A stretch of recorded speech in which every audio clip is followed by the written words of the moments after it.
going on. So this project's been going on for about 4 years, 4, 5, 6 years. Who knows with COVID, right? Since 2018 is kind of the birth of this project. It's called like There's Nobody Like Us. That's because it's coming from the voice of BIPOC Teens. And this is about BIPOC teens, manga, and social emotional learning. So this is me. I'm an associate professor at Queens College, GSIS, Graduate School of Library and Information Studies. I'm on the advisory board of the Library of Congress Literacy Awards. I'm the co-founder of the iSchool Inclusion Institute.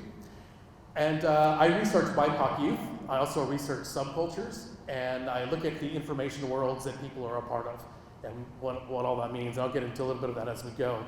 So our roadmap for today, I used to be a teacher, so I give agendas, sorry.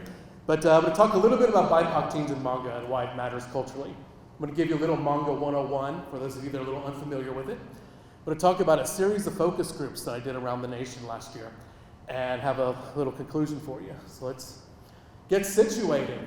So I live in New York City, like I said, and I've been attending New York Comic Con. So Comic Con is one of the largest conventions for the comic industry and for fans. New York City hosts the second largest. The largest is in San Diego, but New York is number 2. Ours is extremely huge. We have movie premieres, series premieres, like Wednesday premiered there. You name it, it's been there. So it's a huge crowd, and as a person attending, I always notice there's so many BIPOC people in cosplay, all over. But when I look at the media, and I read about cosplayers, or I see it represented in the news, I don't see people of color represented. I only see it as almost like a white subculture, like a geeky nerd white subculture is how cosplay and manga and all this gets kind of presented. I was like, that's really weird because I keep seeing such a huge community here. What is happening? Along with that, I do research in school libraries for BIPOC youth. So I'm from San Antonio, Texas, and I went back to my hometown, to my school library on the west side of San Antonio, which is the poor side of town. We have a 98% poverty rate for our students in the high schools and the middle schools. It's also 96% Hispanic. So I'm talking to the high school seniors about their school libraries, their use, what do they read, how do they do things. Ask a simple question. How many of you use your school library? 0 hands went up. Ask the second question. How many of you check out books from the library? 0 hands go up. How many of you read books? 0 hands go up. Okay. How many of you go to Barnes & Noble? All the hands go up. I love Barnes & Noble. Oh my God, I love going to Barnes & Noble. What do you do there? Well, I read. What do you read? So, well, I like military books. I like the romance books. I like, they're talking about the different genres of books they like. And then one kid says, I like manga. And they all spark up, oh yeah, I like manga too. I read manga. And this is 2018. They're all saying how much they love manga. Now, I was kind of unfamiliar with it as a reader. I wasn't a manga reader myself, but I know about the culture. I study subcultures. I go to Comic-Con. I see it all. But I hadn't really read about it. So it shocked me a little bit. It's like, y'all are into manga? I'm like, yeah, we really love it. I was like, wow, that's an interesting thing. So one of the quotes was, well, yeah, we read, but not those books in the library. They have like 20 copies of the same books, those boring ones that we have to read in class, the old ones, right? And that's how they see their school libraries. Now, their school libraries probably aren't as good as your school libraries. Maybe their libraries aren't as good as yours. It's a very impoverished communities with libraries that just have old books in them. Interesting thing nonetheless.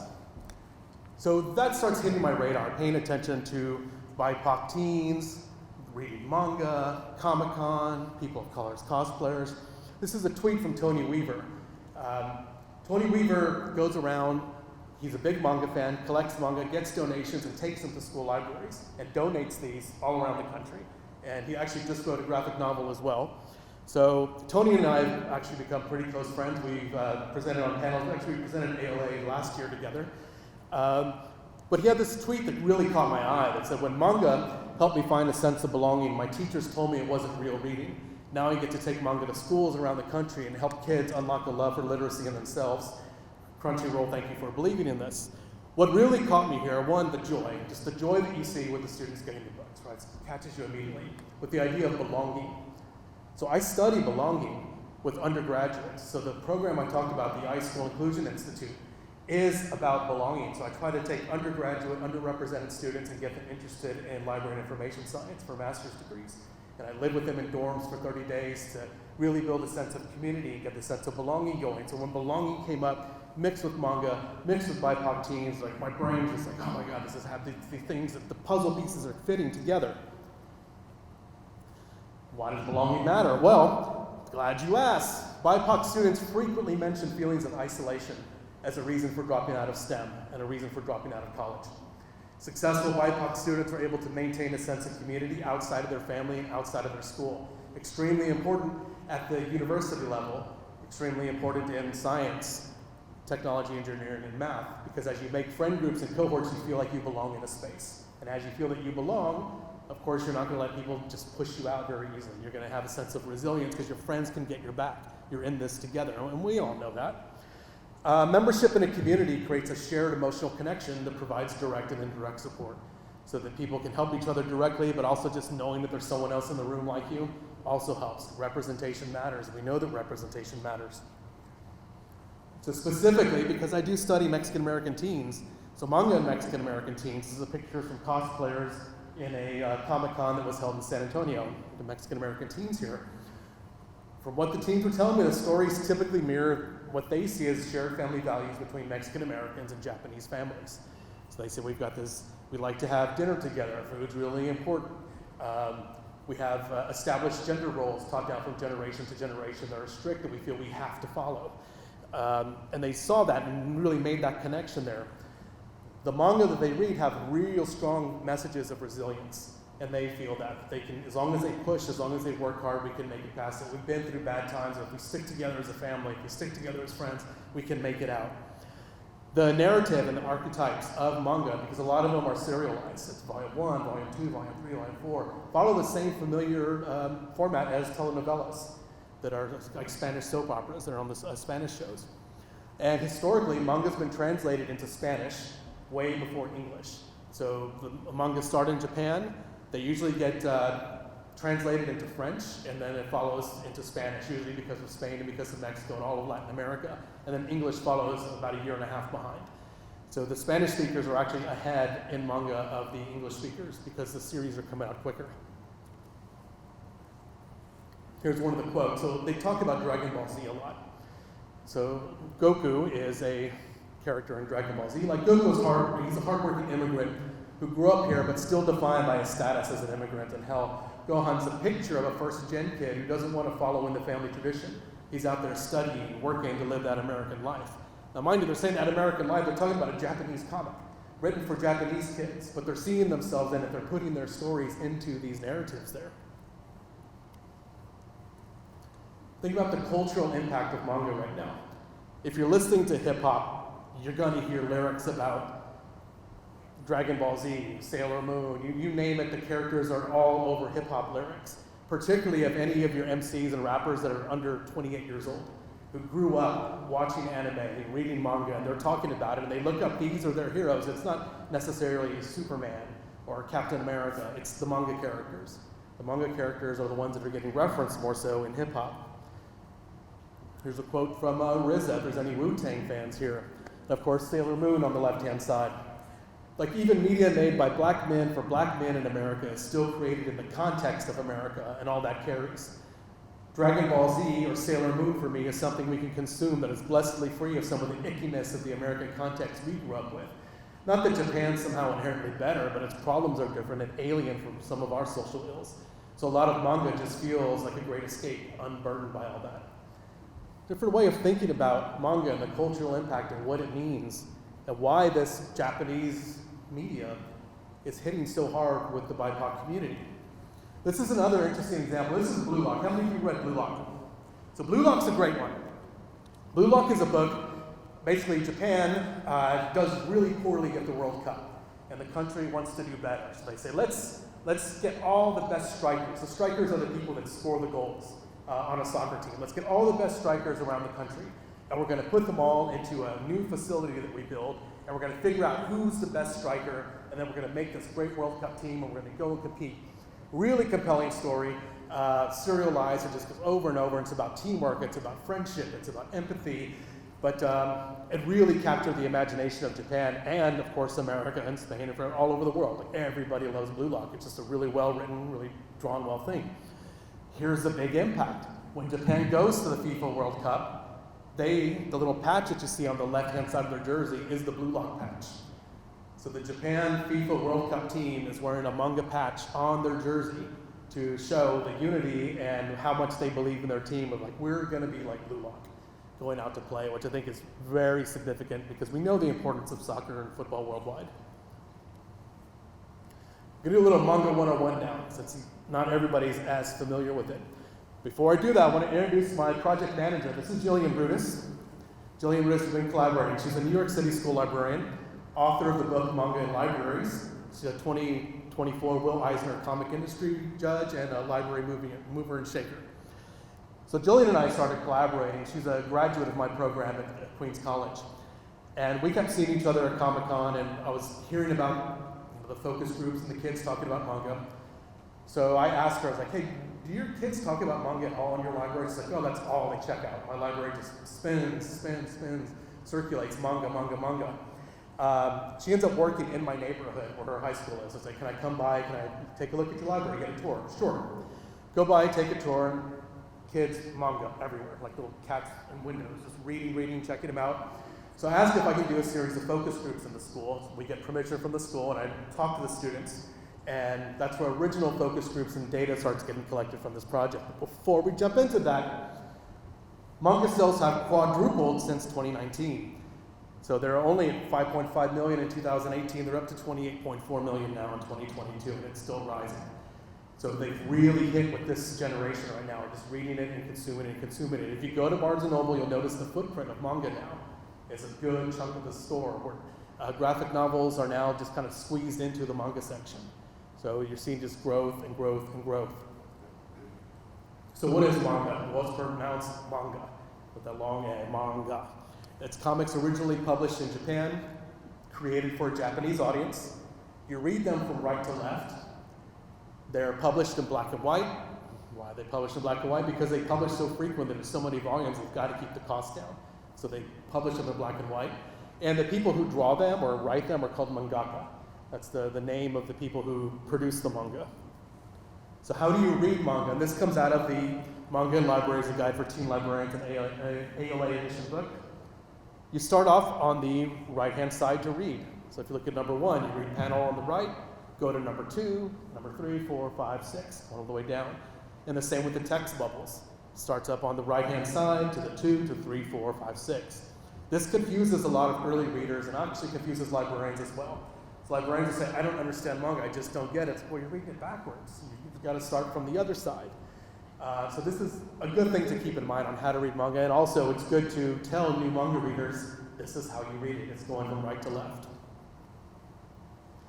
This is a book, Komi Can't Communicate. How many have heard of Komi?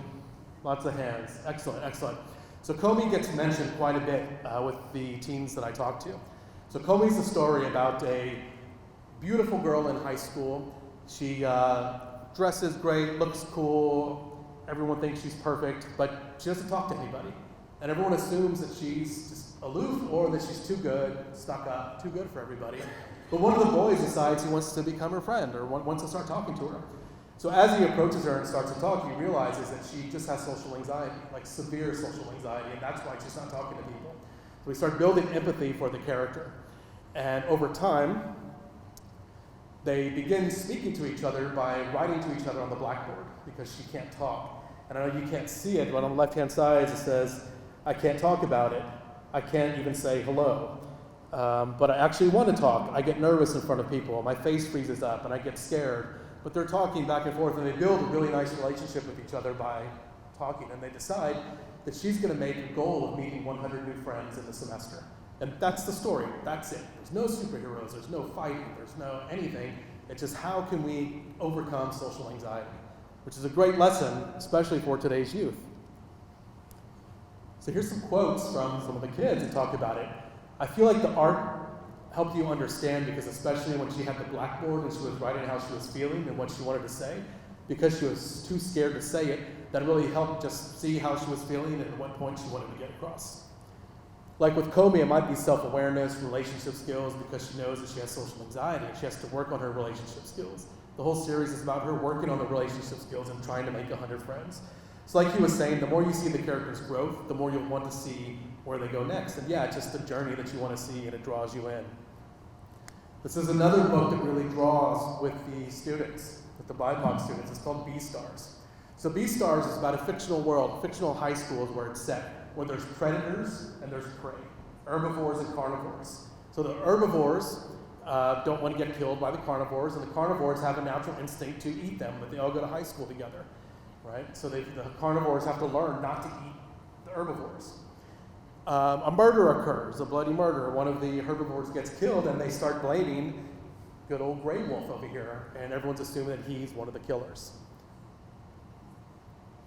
So this is an interesting book because what it breaks into for the kids, the BIPOC students, especially the males, really relate with this character because they feel that society's looking at them as predators. Society's expecting them to be bad, but they're not bad, they're good. They want to be the good wolf, but nobody wants to get to know them because everyone's viewing them by what they think.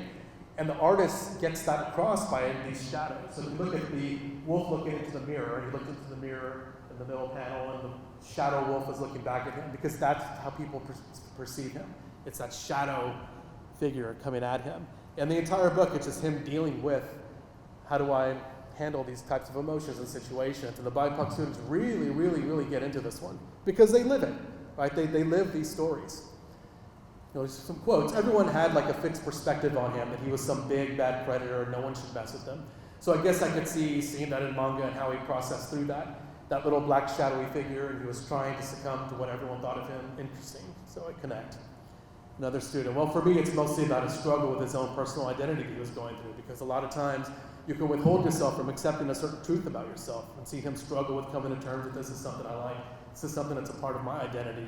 And then also him trying to reason with it and adapt it to his own lifestyle in a way that won't hurt him or hurt other people.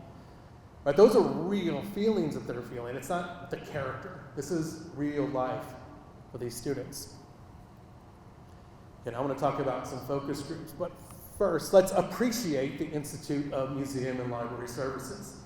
So IMLS funded this project. Right? Let's clap. Yeah, let's clap. I see people. Let's clap for IMLS. IMLS needs to hear us right now. Right? So the project officers, the reviewers, everybody who's there have been supporting projects like these, sending money to our states and really helping us, and they need our support. So let's not forget the IMLS, and we're with you, IMLS. All right, focus groups. So IMLS funded a 3-year grant for $316,000. We're on year 1.5 right now. We'll see tomorrow if we're going to continue on to the second half. We'll see what happens. But luckily, we collected all the data. So it went out to 7 areas: the Texas Rio Grande Valley. The Texas Rio Grande Valley borders Mexico. So these are rural community towns, rural/small city towns that are about 92-93% Hispanic. Chicago, New Orleans, Atlanta, Memphis, San Diego, and Los Angeles. These are all areas with high demographics of BIPOC youth that are at least a third higher than the national average. This is why I chose these communities. I wanted to go somewhere where we could find BIPOC youth, but also not just represent BIPOC youth in urban settings. So in each one of these places, I did 2 focus groups, or 2, sometimes 3, to make sure I hit the urban core, but also either the rural area or the suburban area, depending on the type of place. And that way we could really get a sense of who was out there. So for instance, in San Diego, went to the small town, and now I'm forgetting the name of it. Anyway, right near Escondido. Terrible of me. But it's a kind of a rural town that's out on the outskirts. 14 total focus groups with about 138 total people that we talked to. I pay participants $40 each to participate, and I feed them pizza. It sounds like a lot of money, it's not. And the reason that I say that is, as a BIPOC youth myself, I would see, come participate in a research study, and I always wanted to participate. The issue was, I had a part-time job after school. And if I went to go participate in a research study, that meant I couldn't take my shift. Because yeah, that focus group was 1 hour, but I had to drive there for half an hour, I had to go to the focus group, then I had to get home, and by the time that was all done, I wasn't gonna make it to work in time. So my view was gone from the record, or anybody liked me that had to work, not in the record. So I offer $40 in place of transportation costs, in place of you might have to work 2 or 3 hours of your shift. Come over, oh, it's after school, you're probably hungry, I'm gonna get you some pizza. So that's what this is about. It's not about overpaying people. Some people will look at a $40 fee and say, that's too much. I like to do a $10 raffle and you might win. Like, no, people can't participate in that if they don't have money already. So for those of you that want to do research, pay your people. Each one of these was 60 to 90 minutes, depending on how many people came. It's 15 hours of audio. And I used focus groups, transcribe using in vivo software, open coding to axial coding to theoretical coding, all that nonsense. Let's get to the main point. Overall themes, Manga acts as a counter-narrative for marginalized youth, allowing them to explore themes of justice, oppression, and identity. So the counter-narrative really goes against the characters in the storytelling that challenges dominant Western hero narratives. So most of the narratives that we get, particularly for superheroes or comics, is good guy, bad guy. And the good guy has to stop the bad guy because the bad guy is bad. But this other type of storytelling that you see in manga usually gets into the bad characters and wants to find out the reasoning for why they're being bad, and that starts exposing the trauma that they had in their past. It starts exposing maybe some of the challenges that they had financially, and makes you empathize for the character and shows that the world isn't black and white. The world, right, it's a gray space, and if we take time to be empathetic, we can understand people better. So they get into empathy, systemic forces, social responsibility. Also, reading manga fosters racial and cultural awareness, providing insights into different worldviews. So when we talked about Komi Can't Communicate, one of the things that we saw on there, we didn't think about, but we saw what a Japanese school looks like. We saw that in Japan they wear uniforms. We saw what their desks look like. We saw that they're still using blackboards for certain things. So just little cultural cues that you're picking up while you're reading stick with you and start developing that worldview for you. So as you keep reading manga, you'll start learning about Japanese families, not because they're teaching you about Japanese families, but because that's where the story's set. So you start learning about how they act, start learning about the different presets in there. The other one is that escapism and resistance can coexist. So you can read something to escape a situation or to forget about the world, but as you're escaping, you're also developing a resistance. You're developing a way to push back against the regular world that you live in. So as marginalized youth, they use manga both as a refuge and that tool for self-discovery and emotional growth. So here's some examples of counter-storytelling, lived experiences of BIPOC youth. One of the students says, this is about personal growth through manga. That manga really helped me because I had major anger issues and I didn't know how to express them. It showed me how you don't always have to use your fists first. You can always, at least, even if there's yelling, express your feelings with words. So this is kind of reflecting how BIPOC youth use media to navigate emotional struggles, a form of the counter-narrative against your traditional punitive approaches to discipline and self-expression. Who gets to be a hero is a big one here. So this is another speaker talking about empathy-based heroism. Instead of just beating up his enemies, he tries to empathize with them and understand why are they the way they are. And 50-50 of the time, he manages to convince the enemies to step down in eternity past. They don't have to fight necessarily. They can talk through things. Another student said, as a BIPOC person, what's it called? A lot of the series that you see yourself in are trauma movies, like black trauma movies, those type things. It gets tiring, and you want to see yourself being represented in a place that you don't have to look at all the trauma that you have to deal with, all the stuff that you have to deal with. Right? So they want to see the same thing over and over. My brother's dead. I have a single mom. My dad's in jail. Just over and over, these media portrayals of stereotypes that we're told, like, well, these are written for black youth. These are written for urban. It's like, no, these kids want just to be kids, right? They just want to read stuff. The power of narrative, it gives them opportunities to reflect about oppression. This is about understanding manipulation of power structures. So manga shows messages of either the common message of friendship or how to figure out who is not safe to be around. It also shows how some people think they're doing good but end up being manipulated by a villain. This really connects with the idea of interest convergence. Interest convergence is when individuals or institutions act in a seemingly moral way, but they do it for self-preservation. So one good example of this, we could look at states like Texas, that a couple of years ago, after 2016, they all started having DEI officers, right? Because, oh, we're going to do DEI because that's what we need to do. We need to protect. But as soon as the pressure came down, as soon as it started seeing like, wait, Trump might win here, let's fire all the DEI officers, right? Because that was a signal. It wasn't for DEI. It was to look good. It was for self-preservation. It was to mute the masses that were coming up. So different ways to think about these things. Also about oppression. I feel it's just in general more interesting to consume media about people of color, written by people of color. Just focus on other stories about people who aren't white, and the stories aren't written by white people. I just feel it makes it so that even though you're not the same ethnicity or same race, you still have that knowledge of, oh, they're a person of color, and their stories about people of color. So whether they're as different as ever from you can still connect with them on a certain level. Right? So just having these fresh narratives are extremely important. How about the duality of oppression and hope? Right? Escapism and reality. Manga becomes a way to process your personal difficulties through engaging narratives. I use it as a coping mechanism. At the time, my parents were kind of going through a really bad divorce and everything, and that first book I got into was Full Metal Alchemist. If a character is acting or feels a certain way, you'll also feel a certain way just by reading the manga. Ever since I read Komi Can't Communicate, I realized that when you be around people you're comfortable with, it really helps you open up. These are good messages for students to learn, right? This is real reading. And that's part of the problem that we've had with manga, is that manga and even graphic novels and other pieces aren't seen as real reading. Manga is real reading. There's social emotional impact, right? There's all these things that are happening. They're learning about characters, they're learning about empathy, they're learning about self-discovery, they're learning about self-management. All these very important pieces of social emotional learning. So self-awareness, manga helps students reflect on their emotions, their personal struggles, their moral growth, right? They're mirrors for self-reflection. Self-management, students learn healthy ways to handle stress and emotions through character examples, resilience and emotional regulation. Like Komi is a good example there of learning how to handle stress and emotions, right? Trying to overcome that fear of public speaking, overcome the fear of talking to people.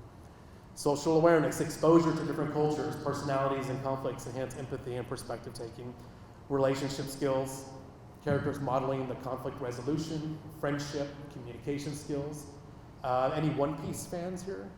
Right, so One Piece is a really popular manga that's been an anime, that's also been in a real action live movie or series on Netflix, all about friendship. Right, it's all about friendship and how they do things. Responsible decision making, moral dilemmas in manga encourage critical thinking and ethical reasoning. It's not just they're bad. So let's look at literacy development. And I have a warning on here. Don't use this as a deficit model. Because I think a lot of times graphic novels and manga and even comics, people use this as like, oh, that's good for people that don't know how to read, that aren't good readers. This isn't about that. This is deeper than that, right? So don't use these quotes as a deficit model way of thinking. So this is coming from a native Arabic speaker. Initially struggled with English novels, but found that manga was easier to follow because of visual storytelling. She noted that Arabic is read from right to left, which made manga's format more intuitive than traditional English books. Right, so that's a good thing to think about. This one has reading difficulties. Manga provided an accessible entry point into reading when traditional novels felt overwhelming. Shorter dialogue and the visuals helped maintain that engagement. And another speaker mentioned that manga helped him stay focused while reading because text-only books sometimes made him feel lost or confused. He was particularly talking about navigation inside of books. So if you open up a book in a regular novel, and you stop reading, you can't necessarily find where your mind wandered off, right? You got to go back and you're kind of skimming backwards to find your spot. With manga, having the pictures makes you remember, oh, it's when they were by the window. Find that window page. So just that kind of skimming and that kind of navigation is actually really important, which we don't think about navigation. We think about navigation for websites. We don't think about navigation in books, but that's happening there too. So this is a concept I want to talk about that's really come out of the research here. I call it the noise of novels. Novels are noisy, right? So as a person that doesn't really read, I'm going to have to read as a professor. I read my academic articles, but I don't read for pleasure anymore. I just kind of stopped one day. Although I do read manga. Well, if I read manga, it's for work, but I did stop. But the noise of novels is really important because they're noisy. I want to get to the character development. The students are talking about, I want to get to character development. I want to get to the plot. I don't want to read a page and a half about the setting. I don't want to read about the trees. I don't want to read about the hills. I don't want to read about the wind. I don't want to read about what it smelled like. I don't care. When you can just show me a picture, and it's a picture of hills and trees and wind blowing, and I get all that information instantly. All that information that was in there, they get, and they can jump right into plot. They can jump right into emotion. They can jump right into character development. So in a sense, all of that becomes noise. So one of the quotes here, whenever I read books, I can't visually see what they're trying to describe. So it's really nice to just have what they're doing and what they're saying with the sound effects and an actual picture there so I can actually imagine it. Another one says, I feel like the term image speaks 1,000 words. You can convey so many emotions with one image and having to write them all out. And they showed this to me consistently inside of there. So I would show them one picture of a panel in Manga and say, what's happening here? And they would all consistently describe the exact same emotion, exact same setting, exact same everything. So they're reading the images. They're getting a lot out of these things. But there's something in us that's telling us that that's not the same. Looking at those pictures isn't the same, but it's almost too late. It's almost like going back and telling Elvis Presley that you can't do the twist. You can't do that, right? The older people didn't like that. They didn't like the twist. The rock and rolls, that's weird. That's not going to last. And guess what? It already happened. It lasted a really long time, right? Things change, times change, and that may be something that's changing on us, this different type of literacy. It's not the same as what we grew up with. It's not the same as our traditional thing, but it's happening and it might just be different. Here's some emotional connections to character narratives. Students repeatedly describe deep emotional connections to the characters. They really, really, really tie in with them. It makes manga a good tool for self-reflection, for personal growth, and just offering relatable narratives that help teens process their own emotions and their challenges. A couple of quotes. I think one person I see myself in is Genji from Chainsaw Man. He doesn't really come from a lot, so his dreams and ambitions are very simplistic. I don't really need a whole lot to make myself happy. And aside, the dream and ambition that he initially has is to have a jelly sandwich. That's all he wants. He just wants to try that. Another one says, I've never actually done that, but I understand the anxiety of having to walk up to the cashier and ask for something and then have to rush and pay and fiddle with your wallet. That's a speaker talking about Komi can't communicate and how they have to, as they say, quote, gas themselves up to go inside to order a coffee because they don't want to interact with the person. But they're learning how to do it through this manga. I feel like watching these characters grow makes me feel like I can grow too. So here's some key takeaways from all of it. Manga's visuals enhance comprehension, and it may be creating an enhanced form of reading. I don't want to say it's a better form of reading, but something else is happening in you. There's something going on with these books that are real books. Teens are deeply connecting with the characters and their emotional struggles. They're seeing themselves in there, literally seeing themselves in there. Manga teaches important life lessons about resilience and relationships and identity. And it serves as a powerful literacy tool, drawing in readers who may be disinterested in traditional books.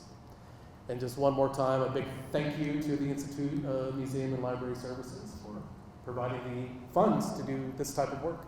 And thank all of you. Happy to take questions.